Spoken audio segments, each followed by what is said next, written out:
Hello students, welcome to online classes. स्कूली ज्ञान से जुड़ी हर अपडेट को पाने के लिए सब्सक्राइब करें हमारा चैनल और लेटेस्ट अपडेट पाने के लिए बेल आइकन को प्रेस करना ना भूलें।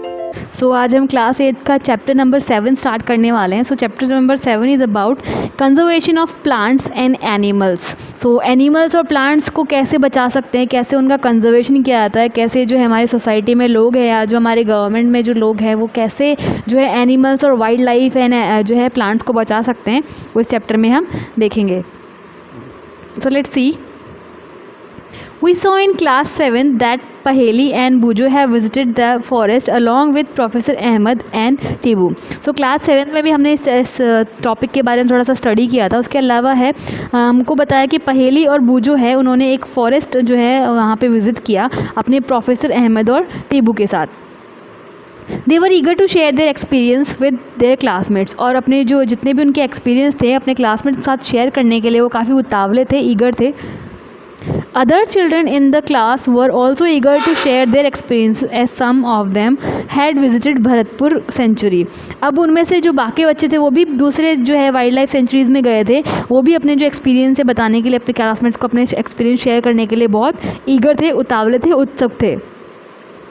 Some other had heard about Kaziranga national park and Lokchao wildlife sanctuary, great Nicobar biosphere reserve and tiger reserve etcetera. उसके अलावा उन्होंने जो है बाकी जो कई सेंचुरीज़ हैं या नेशनल पार्क उनके बारे में सुन रखा था, जैसे कि काजीरंगा नेशनल पार्क उनके बारे में सुन रखा था, and Lokchao wildlife century उसके बारे में सुन रखा था, ग्रेट निकोबार बायोस्फीयर रिजर्वर है एंड टाइगर रिजर्वर है वो उनके बारे में भी उन्होंने सुन रखा था। What is the purpose of making national park, wild life sanctuary and biosphere reservoir? अभी जितने भी जो वाइल्ड लाइफ रिजर्वर है, नेशनल पार्क है या वाइल्ड लाइफ सेंचुरी, उनको बनाने का क्या मतलब है, उनको जो स्टेबलाइज करने का क्या मतलब है, रीज़न क्या है, पर्पज़ क्या है? इनका पर्पज़ है ऑब्वियसली वहाँ पे जो है वाइल्ड लाइफ रह रहे हैं तो ऑब्वियसली उनको बचाने के लिए अगर बनाया, उनके कंजर्वेशन के लिए। अब सबसे पहले हमारे पास यहाँ पे टॉपिक है डीफॉरेस्टेशन एंड इट्स कॉजेस। अब डीफॉरेस्टेशन क्या होता है? डीफॉरेस्टेशन आपके क्लास 7 के अंदर भी आया था। क्लास 7 में डीफॉरेस्टेशन के बारे में पढ़ा था हमने, अगर आपको याद। तो डीफॉरेस्टेशन का मतलब क्या होता है? वनों की कटाई जो है, जो फॉरेस्ट हैं वो रैपिड स्पीड से अगर कट किए जाएँ, उनमें से ट्री अगर कट किए जाएँ तो क्या होता है? डीफॉरेस्टेशन होता है। A great variety of plants and animals exist on earth, और हमारी अर्थ पे बहुत सारे प्लांट्स और बहुत सारे एनिमल्स एग्जिस्ट करते रहते हैं। They are essential for the well being and survival of the mankind, और वो बहुत ज़रूरी हैं हमारे इंसानों के लिए भी बहुत ज़रूरी है, हमारे इंसान के लिए अच्छे से रहें और अच्छे से सर्वाइव करें इंसान, उसके लिए भी जो है एनिमल्स और प्लांट्स से बहुत इंपॉर्टेंट है। Today a major threat to survive of these organism is deforestation, और आज के टाइम पे जो है कि ये जो ऑर्गेनिज्म है ये काफ़ी सर्वाइवल के लिए जो है उनके लिए मुश्किल हो रहा है सर्वाइवल करना, उसके लिए बहुत जो है मुश्किल हो गया रहना, ज़िंदा रहना। इसकी मेन वजह जो क्या है, एक डिफॉरेस्टेशन है। सबसे बड़ी वजह क्या है? डिफॉरेस्टेशन है कि ये जो ऑर्गेनिज्म है डे बाय डे है वो सर्वाइवल के लिए जो है उनके चांसेस कम होते जा रहे हैं। We know that deforestation means clearing of forest and using that land for other purposes. Deforestation का मतलब हमको पता है, इसका मीनिंग है जो है लैंड, फॉरेस्ट को क्लियर करना और उसको जो लैंड निकलती है उस लैंड को अदर पर्पज़ के लिए यूज़ करना, यही डिफॉरेस्टेशन होता है। Tree in the forest are cut for some of the purpose mention below, और जो जंगल में पेड़ है वो नीचे हमारे पास कुछ रीज़न दिए, इन रीज़न की वजह से काटे जाते हैं। उन रीज़न में से एक है प्रोक्यूरिंग लैंड फॉर कल्टिवेशन के लिए, खेती के लिए जो है जगह खाली करवाना, जगह को प्रिक्लेम करना। Building houses and factories, houses और फैक्ट्रीज बनाने के लिए उस जगह को खाली करना। Making furniture and using wood as fuel, और जो वुड मिला है, जो हमको ट्री कट करने से जो हमको लकड़ी मिली उसको फर्नीचर के लिए या फिर फ्यूल के लिए यूज़ करने के लिए भी जो फॉरेस्ट है वो कट किए जाते हैं। Some natural causes of deforestation are forest fire and severe drought, और कुछ नेचुरल रीज़न भी होते हैं जिसकी वजह से डिफॉरेस्टेशन होता है। सिर्फ ह्यूमन ही जो है जंगलों को तबाह नहीं करते हैं, जो नेचर है उसकी वजह से भी तबाही होती है। जैसे कि फॉरेस्ट फायर लग जाए तो उसकी वजह से सारे जो फॉरेस्ट में जितने भी ट्री वो जल जाएंगे।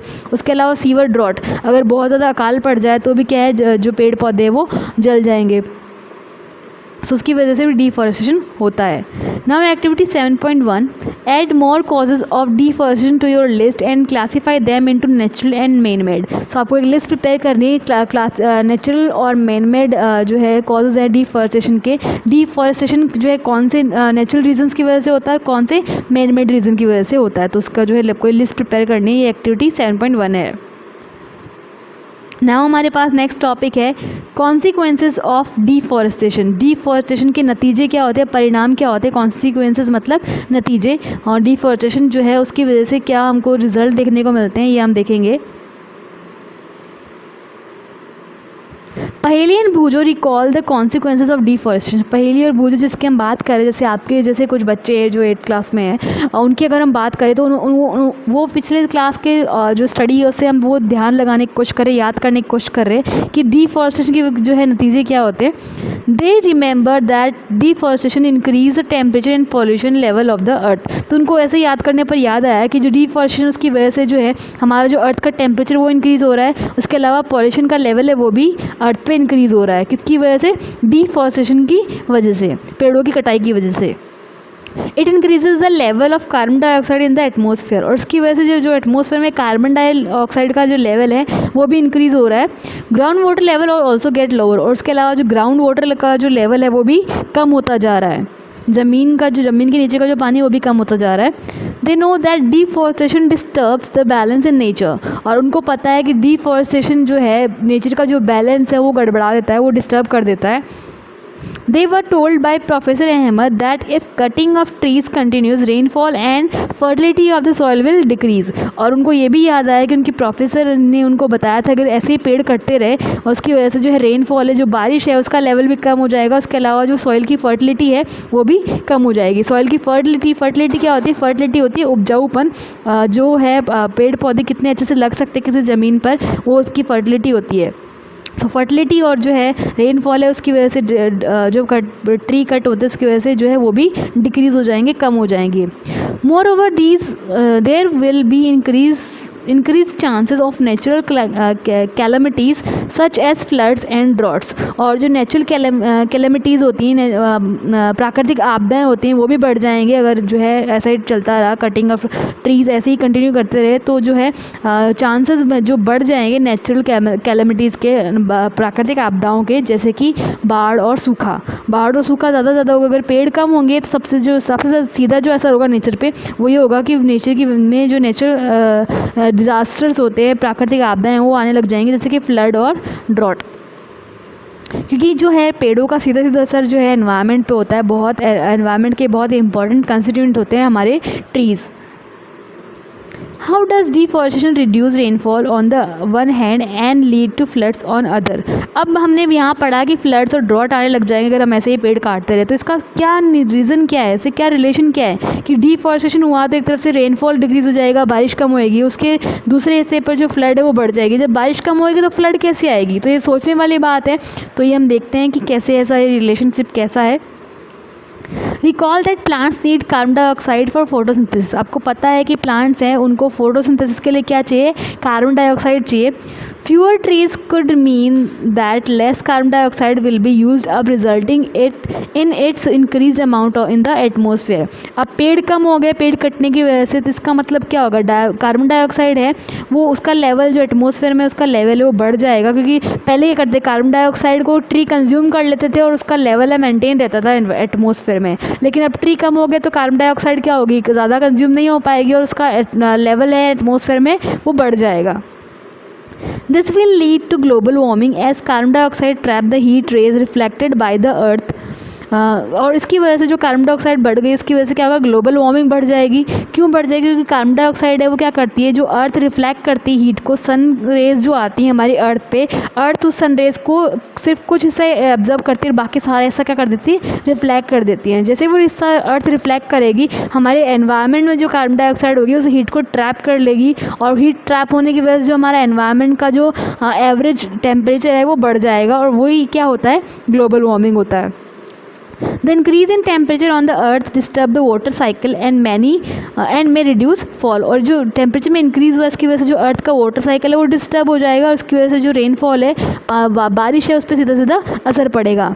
This could cause drought. और इसकी वजह से जो है सूखा पड़ सकता है. बारिश कम हो गई तो सीधा सीधा क्या होएगा, सूखा पड़ेगा, अकाल पड़ेगा. Deforestation is a major cause which leads to the change in soil properties. और डिफॉरेस्टेशन एक बहुत बड़ा रीज़न है जिसकी वजह से जो है हमारी जो सॉइल प्रॉपर्टी उनमें चेंज आता है. Physical properties of the soil get affected by plantation and vegetation. जो सॉइल की जो फिज़िकल प्रॉपर्टीज़ हैं, जो फिज़िकल गुण होते हैं वो सारे के सारे प्लांटेशन और वेजिटेशन की वजह से इफ़ेक्ट होते हैं. जितने भी जो पेड़ पौधे और जो हमारे आसपास की जो वेजिटेशन है उसकी वजह से सीधा सीधा असर पड़ता है सॉइल की फिज़िकल प्रॉपर्टीज़ पे. सॉइल जो उसका टेक्स्चर कैसा है, उसकी जो फर्टिलिटी कितनी, सीधा असर उस पर प्लांटेशन और वेजिटेशन पर का पड़ता है. Recall from class 7 how tree prevent soil erosion. तो अगर आप क्लास 7 का कुछ मैटर याद करें तो आपको याद आएगा कि ट्रीज़ जो हैं वो सॉइल इरोजन को रोकते हैं. अब सॉइल इरोजन क्या, अगर आपको याद नहीं आया तो मैं बता दूं कि जो बारिश के पानी से जो मिट्टी की जो ऊपर वाली फर्टाइल लेयर है वो कट के जाती है, तो उसी को क्या बोलते हैं, सॉइल इरोजन बोलते हैं. Fewer trees result in more soil erosion. अगर ट्री कम हो जाएंगे तो सॉइल इरोजन क्या हो जाएगा, बढ़ जाएगा, मिट्टी का कटाव है बढ़ जाएगा. Removal of the top layer of the soil expose the lower hard and Rocky layers. और अगर जो ऊपर की जो लेयर है, टॉप लेयर है सॉइल की, वो अगर हट जाती है उसके बाद जो नीचे की जो लेयर है वो हार्ड होती हैं और रॉकी लेयर्स हैं वो ऊपर आ जाती हैं. और हार्ड रॉकी लेयर क्या होती हैं, वो हमारे वेजिटेशन के लिए अच्छी नहीं होती हैं, प्लांट्स के लिए अच्छी नहीं होती हैं.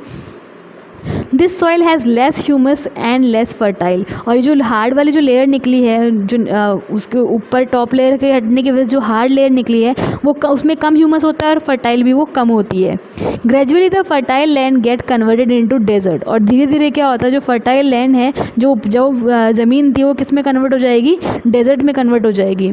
It is called desertification. और इसी जो है अच्छी लैंड का डेजर्ट में कन्वर्ट होना ही क्या होता है, डेजर्टिफिकेशन होता है, हमारे स्थलीकरण होता है. Desertification also leads to decrease in the water holding capacity of the soil. अब जो डेजर्टिफिकेशन हो रहा है कि जो अच्छी लैंड है वो डेजर्ट में तब्दील हो रही है, उसकी वजह से क्या है, जो सॉइल की जो वाटर होल्डिंग कैपेसिटी थी, पानी को रोक कर रखने की जो ताकत थी मिट्टी की, वो भी कम हो जा रही है. The movement of water from the soil surface into the ground. जो पानी है ऊपर वाली लेयर से, सॉइल की ऊपर वाली लेयर से नीचे वाली लैंड पे या फिर ग्राउंड में पहुंचता था, जिसको हम इनफिल्ट्रेशन रेट बोलते थे, वो कम हो जाता है, इज़ रिड्यूस. जो हमारा जो पानी है, बारिश का पानी ऊपर के लैंड से धीरे धीरे कहाँ पहुँचता था, नीचे वाली लेयर तक पहुँचता था, वाटर लेवल तक जाता था, ज़मीन के अंदर वाली जो ग्राउंड लेवल वाटर है उसको बढ़ाता था. वो जो रेट है, इनफिल्ट्रेशन रेट है, जो रिश्ता है पानी ऊपर वाली लेयर से नीचे वाली लेयर तक रिश्ता है पानी, वो रेट है क्या हो जाती है, कम हो जाती है उसकी वजह से. क्योंकि जो है डिफॉरेस्टेशन की वजह से जो है डेजर्टिफिकेशन हो गया. उस डेजर्टिफिकेशन की वजह से वाटर कैपेसिटी है, वाटर होल्डिंग कैपेसिटी है मिट्टी की, वो कम होगी और उसकी वजह से पानी वो रुकता नहीं है, वो बह जाता है, इन्फिल्ट्रेशन रेट है वो कम हो जाती है. So there are floods. और इसकी वजह से क्या आती है, जो है फ्लड आती है, क्योंकि पानी है जो रिश्ता था मिट्टी में, मिट्टी सोख लेती थी उस पानी को, वो सोख नहीं पा रही है और पानी ऊपर ही रह रहा है. और ऊपर अगर पानी रहेगा ज़्यादा, अगर पानी सिर्फ ऊपर रहता गया और पावर पानी आता गया, उसकी वजह से क्या आएगा, फ्लड्स आएगी, बाढ़ आएगी. The other properties of the soil like nutrient content, texture also changes because of deforestation. और deforestation की वजह से जो मिट्टी के बाकी जो प्रॉपर्टीज़ जैसे कि न्यूट्रिएंट कंटेंट, जो उसके अंदर जो पोषक तत्व होते हैं, वो मिट्टी का जो टेक्सचर होता है वो भी क्या होते हैं, चेंज होते हैं डिफॉरेस्टेशन की वजह से. We have studied in class 7 that we get many product from forest. अब अपने क्लास 7 में पढ़ा था कि हमको फॉरेस्ट से बहुत सारी चीज़ें मिलती हैं. List this products. इन प्रोडक्ट्स की क्या करनी है, आपको लिस्टिंग करनी है. Will we face shortage of these products if we continue cutting trees. अब ऐसे अगर हम पेड़ काटते रहे, वैसे हमारे पेड़ जो हटते रहे, फॉरेस्ट कम होते रहे, तो क्या ये जो चीज़ें हमको फॉरेस्ट से मिलती हैं इनकी कमी हो जाएगी हमको? ऑब्वियसली हो जाएगी. जो चीज़ें हमको फॉरेस्ट से मिलती हैं, जो पेड़ों से मिलती हैं, अगर पेड़ ही कट हो गए हैं, फॉरेस्ट कट हो गए हैं, तो हमको जो चीज़ें मिलती हैं वो कहाँ से आएंगी, वो इनका तो शॉर्टेज होगा ही. सो आपके पास एक्टिविटी 7.2 है. Animal life is also affected by the deforestation. जो डिफॉरेस्टेशन उसकी वजह से जो एनिमल्स की लाइफ है वो भी अफेक्ट होती है, उस पर भी सीधा सीधा असर पड़ता है. हाउ, कैसे पड़ता है? List the points of and discuss them in your class. तो ये जो है डिफॉरेस्टेशन की वजह से एनिमल लाइफ पे क्या असर पड़ता है, उसकी आपको जो पॉइंट्स है वो लिखने और उसको क्लास में डिस्कस करना है. सो एक्टिविटी 7.2 है. नेक्स्ट पॉइंट है आपका conservation of forest and wild life. Wild life का जो है कैसे हम सुरक्षा कर सकते हैं, जंगलों को हम कैसे बचा सकते हैं, ये जो है नेक्स्ट टॉपिक है, ये हम नेक्स्ट वीडियो में करने वाले हैं। सो आज की वीडियो के लिए इतना ही। That's all for today. Thank you.